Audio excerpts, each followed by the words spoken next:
Yvon Landry, bienvenue. Bonjour. Tom le Croton, c'est ça? Tom Croton, tout court. Qui c'est Tom Croton? Tom Croton, c'est un héros qui revient de temps en temps dans Safari, à peu près à une fréquence de tous les 3 mois. Il y a des aventures un peu, disons que c'est une espèce de Tintin québécois, mais dont Tom Croton, son nom, donne une idée un peu de son quotient intellectuel, si tu veux, de la nature de son cerveau. C'est vous qui l'avez créé? Je l'ai créé avec Stéphane Lapointe, qui est un autre collaborateur de Safari, un autre scripteur qui est dans l'équipe de rédaction. Et puis, Tom Croton est né tout bonnement, là, à peu près 3 ou 4 ans, je dirais. On avait l'idée d'écrire un texte sur quelqu'un qui voulait faire un retour à la nature. Alors, on a créé un texte, puis le style Tom Croton est apparu avec le premier texte, où il mélange toutes les expressions, et puis il arrive des aventures complètement loufoques. Crotonesques. Croton, parce que c'est très québécois aussi. Oui, tout à fait. Ça aurait pu être Petit Gâteau de Joe-Louis, ça aurait pu être... Oui, mais le nom était déjà pris, alors. Oui, il n'y a pas comme un On n'a pas pu l'appeler Joe Louis. D'abord, vous êtes natif de la Beauce? Oui. Je suis natif de Sainte-Marie-de-Beauce, et puis je demeure là encore. Donc, dans les inondations? Dans les inondations, dans les gâteaux, dans ce qui fait tout le charme de la Beauce, c'est oui, c'est ce qui nous noircit les jarrets. Près de la frontière américaine aussi? Oui, relativement. Par rapport à Bidongava, oui, je suis plus près que plein du monde.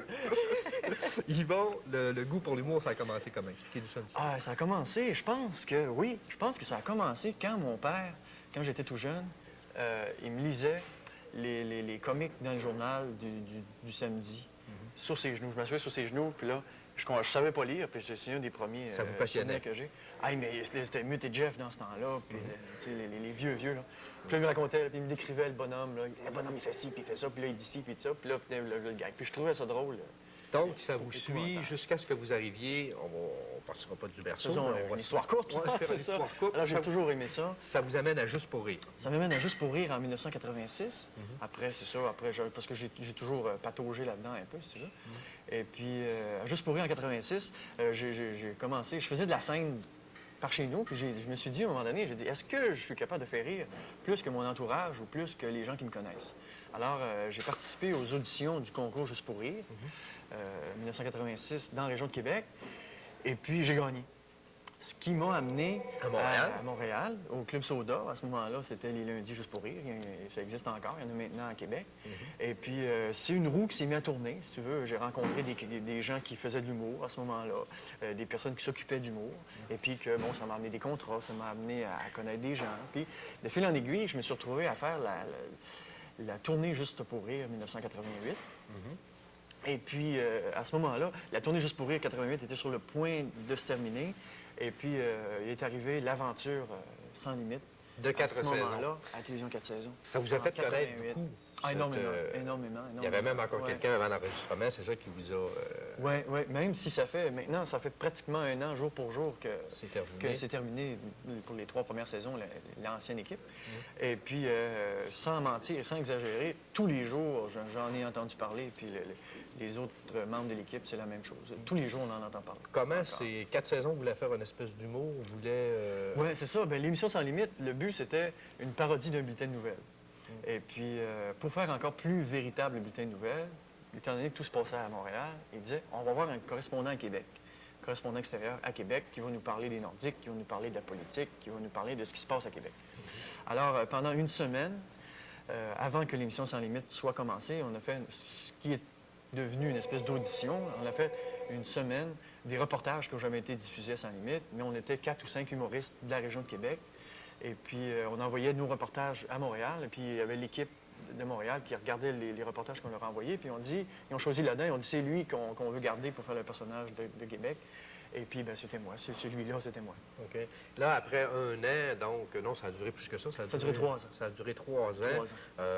4 saisons, donc, c'était assez... Je ne dirais pas que c'était grivois, là, mais il y avait des grands bouts où... Ben, disons qu'il y en avait pour tous les goûts. Pour résumer, il y avait... Mais on a souvent il y avait des fois, il y avait peut-être quelques grincements dedans. Oui, que vous charriez un petit peu des fois, puis que c'était sur la ligne de la vulgarité. Là. Oui, mais on était du bonbon. On restait toujours du bonbon quand même. Ouais. Mais d'un autre côté, jamais les personnes qui étaient concernées, quand c'était de l'actualité, de la politique ou des artistes, quoi que ce soit, n'ont jamais été véritablement choquées, à l'exception d'une personne que nous connaissons tous, qu'il est inutile de nommer ici, et qui s'est mariée dernièrement. Et qui a fait la page couverture. Et qui fait la page couverture du prochain numéro de Safari qui va paraître très bientôt. Voilà. On la nommera pas. Et, on la nommera pas, mais achetez-la. Et là, ben, après, donc l'année dernière, on décide de vous couper. Oui.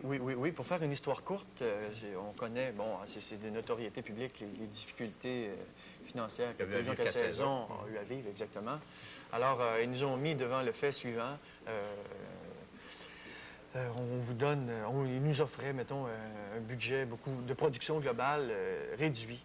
Alors, pour pouvoir fonctionner, alors nous, on a voulu négocier, on n'a pas voulu accepter ces conditions-là. Alors, pour faire une histoire courte, ça a décidé que les négociations étaient rompues et puis ils sont tournés de bord puis ont trouvé une nouvelle équipe qu'on connaît, que la saison vient de se terminer il n'y a pas longtemps. Et qui n'a pas fait autant fureur. Vous disiez, vous, dans les meilleures émissions, vous avez tiré 700-800 000?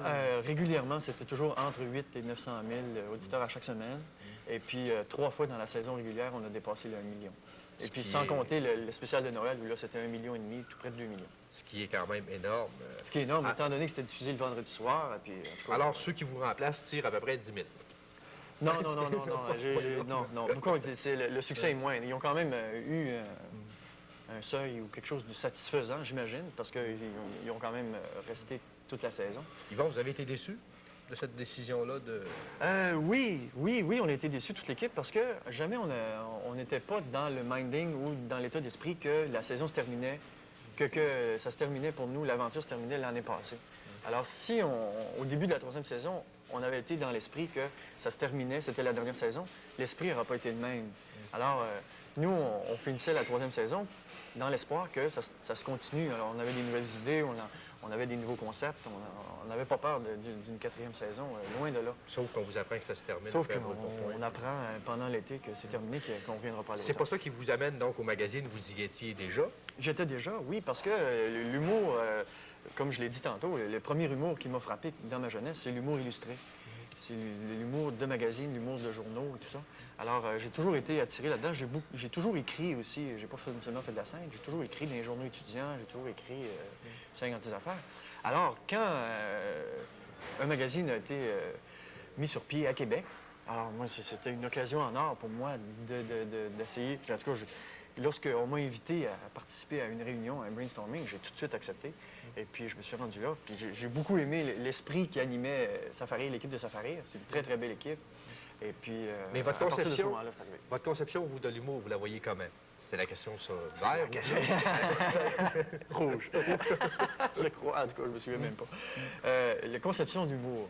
En tout cas, ces temps-ci, au Québec, on est beaucoup dans le ridicule. Dans le ridicule, puis on assiste à une explosion d'humour. Il y a de l'humour dans tout ce que tu peux imaginer. Le moindre, c'est rendu quasiment au coin de rue, pour traverser la rue, il y a un humoriste qui va t'aider à traverser la rue. C'est épouvantable.